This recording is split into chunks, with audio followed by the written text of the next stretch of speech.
animated short Nightlight explores the fragile space between light and dark, between what we see and what we fear might be lurking in the shadows.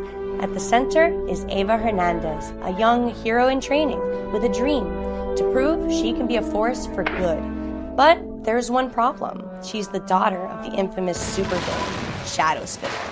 Her father's dark legacy casts doubt on everything she does.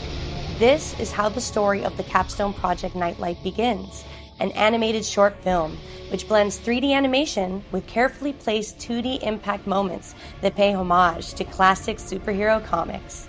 The student team behind this capstone crafted a visual language where every moment, every frame heightens tension and amplifies emotion.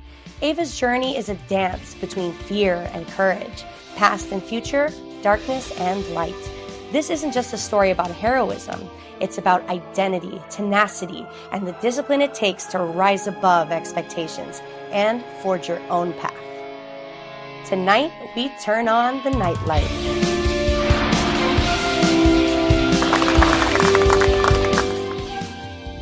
Welcome to Behind the Magic, the official podcast of the Miami Animation and Gaming International Complex here at Miami-Dade College, where we explore the stories, technologies, and creative journeys shaping the future of animation, gaming, and immersive media.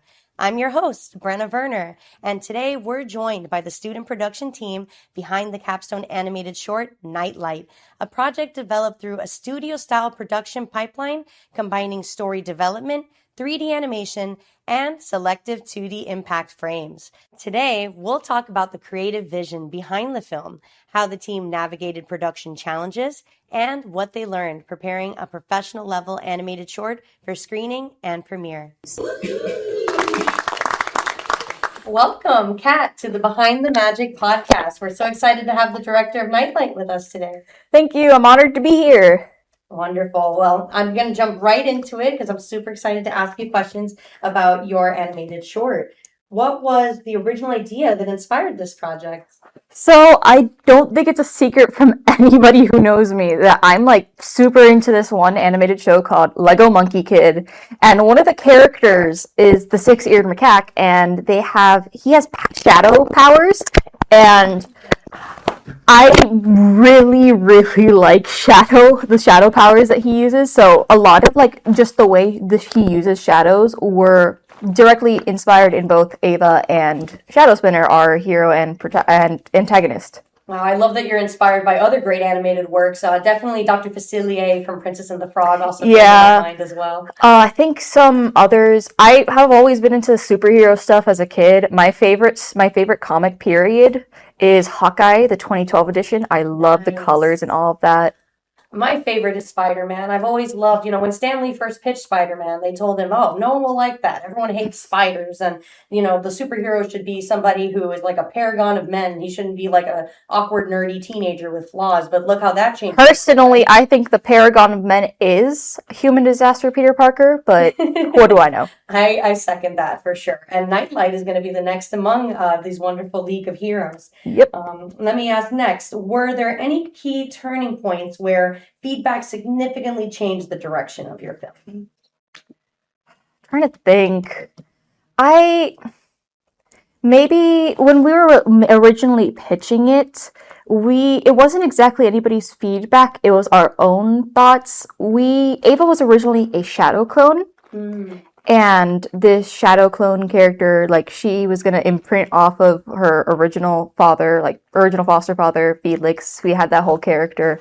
And we thought maybe it's going to be a little bit too complicated to explain in both a 2-minute short and to the people we were pitching to. And we thought that might lower our chances. We went the direction of making her the daughter.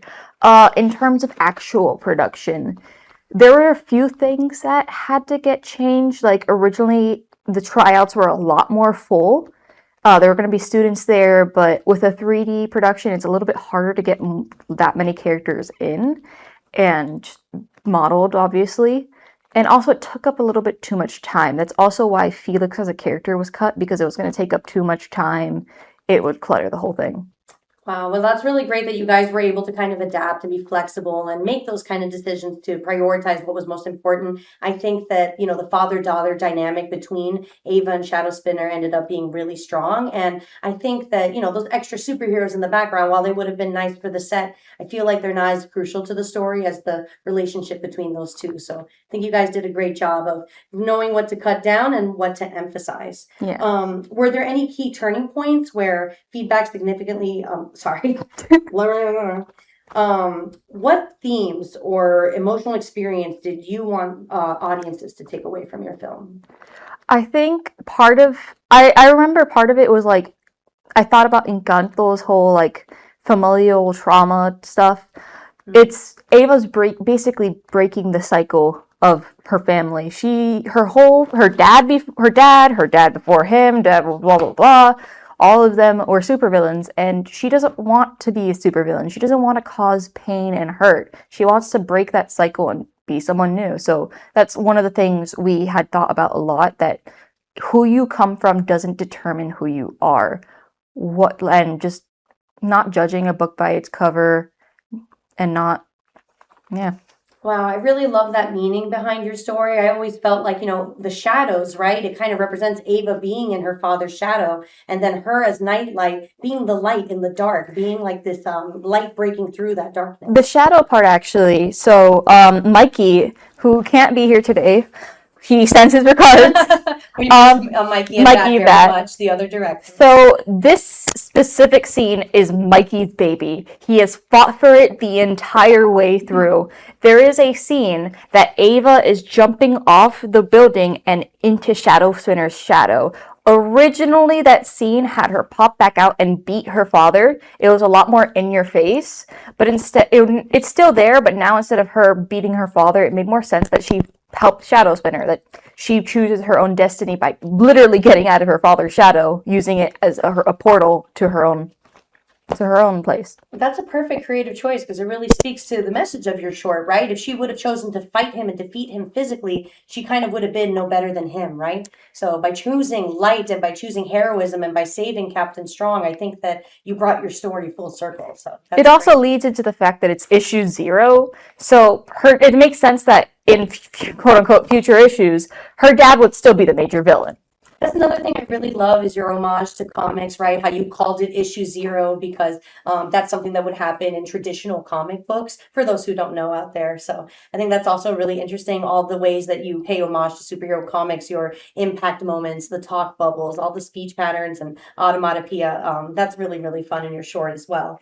As for the next question, can you walk us through the production workflow your team followed, and all the way from animatic to the current animation? Oh boy, yes. So we have our team split into separate groups working on all different stuff. It mostly, according to Mauricio, we were ahead of the game and we didn't know that. Professor Science really psyched us out and making us think we were behind. We were working on both the textures, rigs at the same time after the character models were done.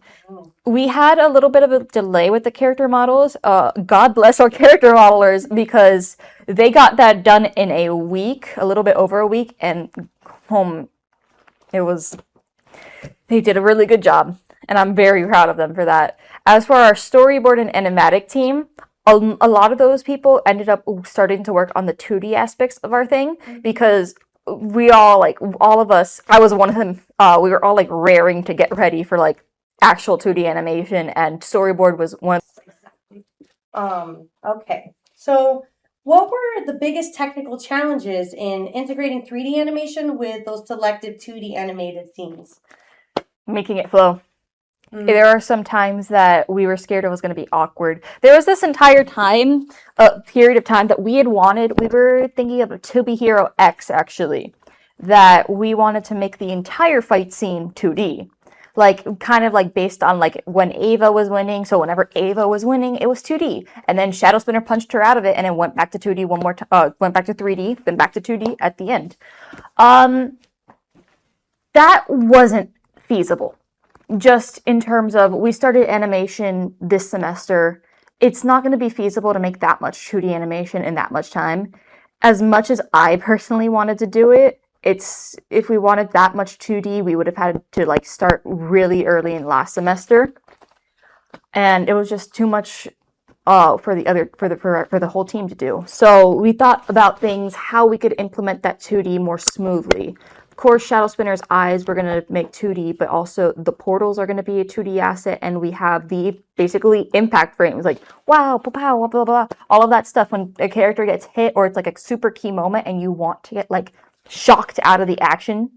That's when we have 2D. So we have our current 2D aspects are the big boom, and we have actually like a cool comic cut in that was one of the main concerns of the how it flowed, because most of them flowed well except for that boom, because we added the whole lip syncing of dad there, and that's kind of where things got shaky. We were experimenting with smoke, our mentor Drew was actually telling us she doesn't think it wasn't going to work, and I was like, what if we do like a 2D comic slide-in? Yeah. I think that, and we did that, we tested that, and that's in our newest animatic, because that's actually a very recent addition, and it worked. We think it worked very well, and we also changed shot 8 and shot 9 and reversed them, so instead of seeing Eva in 3D right after that, you see Shadow Spinner. So it makes it a lot easier to digest. I really like the 2D animation sliding in, because it's like a panel in a comic book. So it really brings your creation full circle. The fact that it has 2D animation, 3D animation, and then those stills that kind of replicate the experience of reading a comic book. Yeah, really fabulous. the 2D animation was something we really fought for. From the start, we originally had wanted to get 2D, but we got 3D, and we're like, okay, we can work with this, but we were super adamant of getting those 2D scenes, not only because we just really like 2D, but I personally have 2D animation knowledge, and I was like, I want it in, I think this could work, I think this could be cool, and it would visually make a cool experience, and blend those two together. And the rest of the team was also like, yeah, we like that, and we like how we think it will work. And we also wanted to pay homage to all those like 2D stuff. Like something I was thinking about specifically was Moon Girl Devil Dinosaur. Spider-Verse also has a lot of 2D in it, and I was thinking of Spider-Verse a lot as well, and that's why I really wanted it in. Wow, those are excellent references, and I mean, I'm very passionate about 2D animation as well, so I think it's so great that you guys, while getting selected for a 3D capstone, we're still able to integrate, the 2D animation into it. That's absolutely fantastic. With regards to the mentor critiques and production reviews, how did it help improve the storytelling clarity and the animation timing? Drew has been a saint with us. There's a lot of times that she's been really patient with us, but she's also taught us so much. Professor Sayas basically said we are like traumatized by Drew, because we were actually talking with Foster's team, and like we helped Foster's team with what we knew about the storyboard and all that, about the animatic, because Drew taught us a lot, made sure to hone in the 180 rule, which is a big thing, but also how many cuts there were and how many shots. She gave us a strict 30 shots. We couldn't go over that. And we were like, okay, how are we going to do this? So the animatic went through a lot of changes. There were a lot of scenes cut. Well, not scenes. There were a lot of shots cut. Originally, Captain Strong was when he got restrained. We were gonna have it like cut in several different places to show that impact, and that got cut. I'm a little sad about that one getting cut, but she did make a good point. It shows it's not just an actual short film production, but it's also a student learning experience. If we left that scene intact and not cut everywhere, it gives the animator time to actually character act and show off what they have. And that was some really good insight that made us change how we were thinking about the whole thing. What she also helped with was that we cut out, we did actual storyboarding, physically. So we cut out all the panels, we left it on the board, it was there for like months, and we just rearranged everything. Drew helped us with that, but we weren't totally done, so there were a few times we would just go into the conference room, change some stuff to make it really flow, and I think the short film flows so much more naturally now. Drew has helped us with so much, helped us see so much with what we could add to the storyboard, add make sure what looks wonky, what would actually work, what wouldn't work. There were also times we thought something can work, and we had to know what times we wanted to fight for a specific shot or a specific way of doing things. And I think overall it made everything look a lot better. Well, I can't agree more. I think it's so wonderful that you guys are able to benefit so much from, the expert industry knowledge of a representative from Disney, such as Drew Tolman. And you guys have done a great job of being very receptive to her feedback and applying it every week. So Drew's been the best. Oh, that's wonderful. You guys have been the best in turn as well. And with regards to, okay. Do you think that working under this milestone production with all of these deadlines, that it prepared you better for a studio production after graduation? Yes, absolutely. I think it taught me a lot about what I need to focus on, how harsh deadlines are. It also reminded me a little bit my high school teacher. He taught us at a little college pace. So we would have our AP classes, and we had 3 classes to get an entire piece done. 3 classes, then that's it. It prepared me a little bit for how brutal the workflow was going to be, but it's something managing yourself, another managing an entire team. And I think I've learned a lot from that. There have been times I've been a little bit too harsh, the others will say, and other times I've been a little bit too lenient, letting people walk over me. It's a balance you have to strike, and you also just can't just go to your team. You have to go to the leads first, because if you go to the team and not to the lead is in the dark about that. And that's something I didn't really realize and did cause a few hiccups in the production. It's something I've learned why the flow goes the way it does. Wow. Yeah, it's definitely so many different facets coming together, right? So many different students and different roles. And I think that that's great that you learned how to kind of navigate that hierarchy, and it prepares you definitely for. I think a lot of us, Mikey and Bat aren't here, but I also learned this, that sometimes you also have to be a team player. You can't do everything yourself. I think all 3 of us had really thought we really wanted bigger hands in the production to do things ourselves, and I think we had to learn. It was a learning moment for us in the first semester that we can't do everything ourselves, that whether it be our own schedules or just needing to let other people take over, especially with how much we have to do, it's something we had to learn, because I think a lot of us weren't too keen on, I wasn't too keen on giving away my baby that easily, but it's something you kind of have to do, especially as the workload piles on. You got to let other people help, and you got to trust that they're going to know what to do. And I put my trust in my team, and it's paid off so far.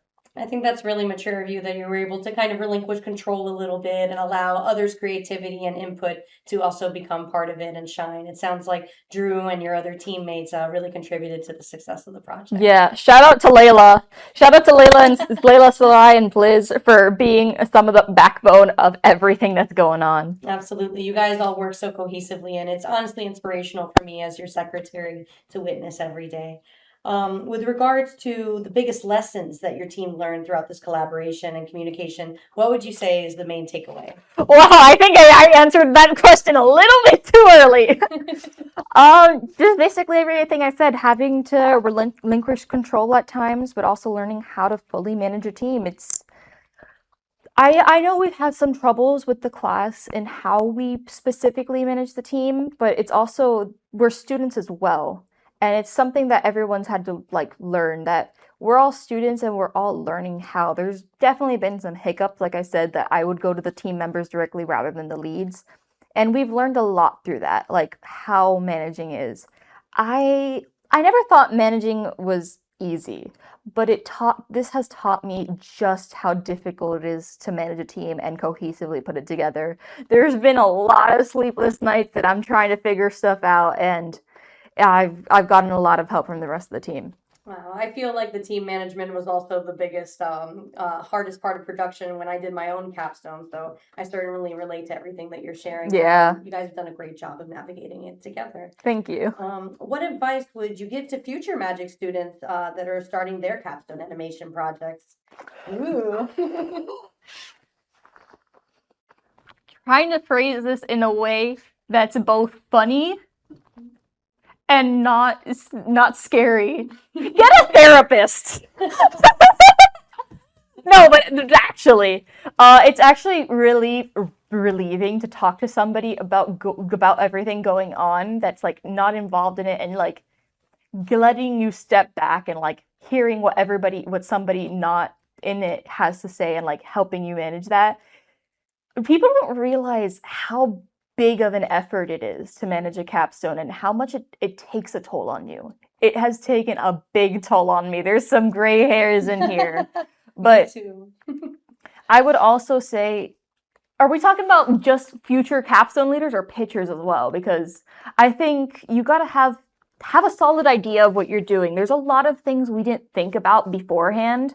Like we didn't think about texturing a lot beforehand, how we wanted texturing, how specifically the style was. And I wouldn't put your eggs in one basket. Do not expect to get 2D, because then you're going to get 3D. And if you do have all those like style things figured out, like, how is that going to translate to 3D? I see. And it's something you got to think about, like how you also, oh my God, before I forget, make sure you ask your riggers for specifics. I had never realized I had to ask the riggers for, oh, can the eyes widen and shrink? How make sure you ask your riggers for stuff 100%. Don't just assume they're going to do things, because I made the fatal mistake.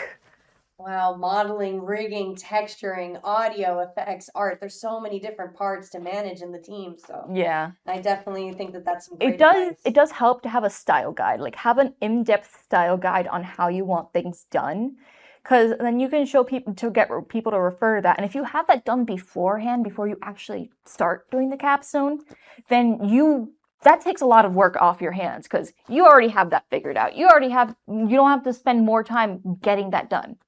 Absolutely. Wow, that's some really great insight that I think any future magic student can definitely benefit from.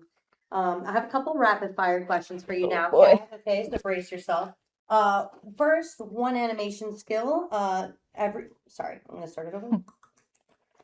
All right, Kat. Now I have some rapid fire questions I'm gonna shoot at you. One animation skill every student should master.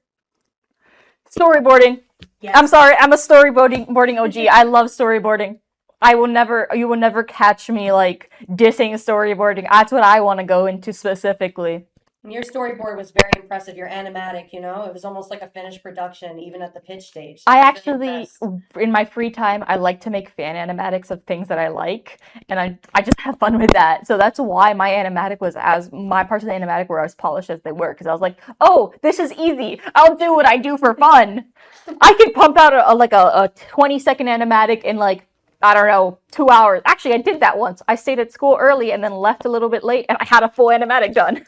Wow, you see, I feel like that's my favorite part about both your production and you as a director is your fun and your passion. It's absolutely shining through. Animatic and storyboarding are just fun. I don't know what to say. Also, invest in Toon Boom skills. I love Toon Boom. I love Toon Boom too, and I feel like pre-production is also my favorite part of the process. So we definitely share that. It's a lot less stressful than actual production. Right? It's fun to ideate and dream and think up all these ideas, but then there's the actual execution. You still have hope in Right? your eyes. Exactly. And how about a tool or software that made your Toon production Boom. possible? See, we didn't even have time to finish the question. So- Realistically, Maya. Substance Painter. But I'm biased, and my shot is a 2D shot, and I'm gonna say Toon Boom because nobody else who's here can stop me. I worked with Toon Boom in my own capstone as well, so it's definitely an industry standard and instrumental to the animation It's genuinely success. just like easy to use. Okay, it's not easy to use. I'm lying there. It's once you actually have it mastered, you can pick up individual lines and move them. Do you know how useful that is? I love that feature. I don't have to absolutely. redraw anything, or I don't have to lasso around the lines and get little bitty bits of things. It's great. I love that about it as well. And how about the most valuable lesson you learned during this project? That's a tough one. Manage your time, manage what you do. Don't go into it and Professor Sias says I have a tendency to hummingbird around everywhere. Mm-hmm. Get organized. Get really organized. Make a list. Make sure to delegate people to certain things. Don't hummingbird everywhere, because then you're going to forget 12 seconds later. You're going to be like, oh, okay, I need to tell the texturing team this. And then somebody else calls you. Then somebody else calls you. And then you forget to tell the texturing team.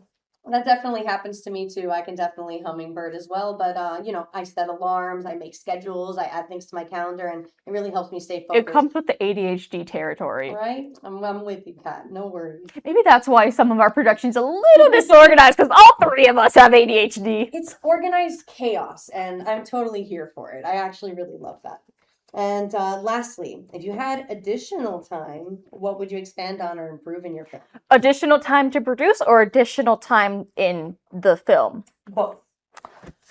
Additional what would you time. do if you were unbridled, Additional time, assuming it's unlimited, make it into an actual story, like an actual series. Give Ava, actually we had a cut character. Ava, originally I was gonna give her a best friend type character who was also a love interest. Ooh. And she was gonna have like light themed powers to contrast with Ava's dark powers. Oh. So if we had more time or got to do another one, I'm adding her in, and I'm bringing Felix back. We're so upset that we cut Felix.